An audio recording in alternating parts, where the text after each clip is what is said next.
Hi, my name is Moses Torres, or Mo for short, and I was a member of Latin American Assembly of God Church in South Bend, Indiana, which was like the first or second or maybe even third church that Pastor Salas ever pastored. And I met Brother Salas in 1976, and right away we became good friends, and he became a good friend to me, my brother, and all my family. And he was like a mentor to me and a teacher, and he almost like a second father to myself back in the days. In those days, we used to wear our hair in afros, and it was really big afros, and they were even better than the Jackson Five. Right away, Pastor Salas noted that we looked like lions because of our wild hair.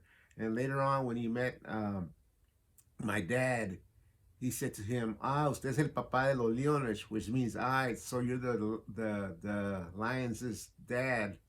And I always remember that as a funny moment when we first met. Later on, Pastor Salas made me the treasurer and a deacon in the church. Now, how many pastors do you know that would turn the treasury of a church over to a 20-year-old kid?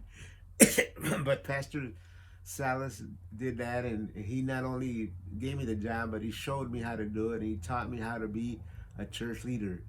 And from that day on, for the next 30 years, I was a treasurer of a church and a leader in the church. Pastor Salas was the man who showed me how to do it.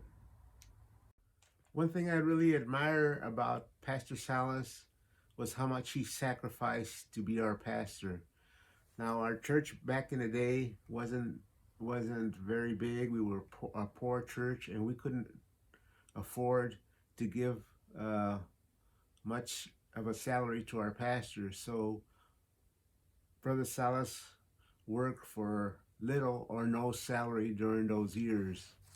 Now, a lot of people think that all pastors are rich and have fancy houses and airplanes and millions of dollars, but not all pastors are like that. Most of them are struggling to make ends meet, and they're here and they're all over the world, and I've been a witness to them.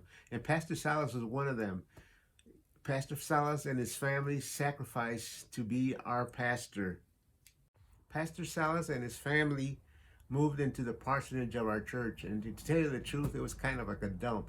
So he moved his family, his wife Gloria, and his daughters Gracie, Laura, and Janie into that house, and they went on welfare and they went on food stamps just to be pastor of our church and to preach the gospel. And I always admired Pastor Salas for the sacrifices he made.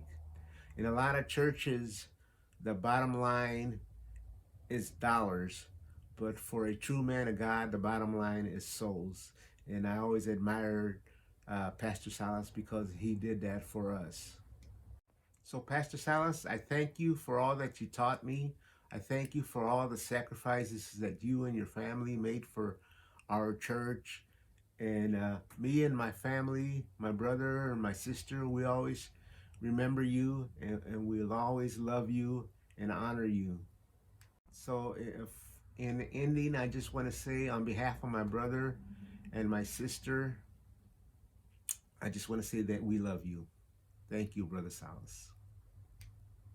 I want to share some pictures that I had of those days. And the first picture is a picture of the actual church building.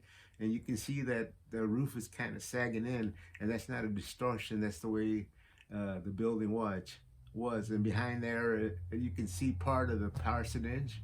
And needless to say, neither building is still standing today. So there's some pictures of Pastor Salas's ministry, and I hope that you will enjoy them, and that I hope that you, Pastor Salas, remember those days. Thanks.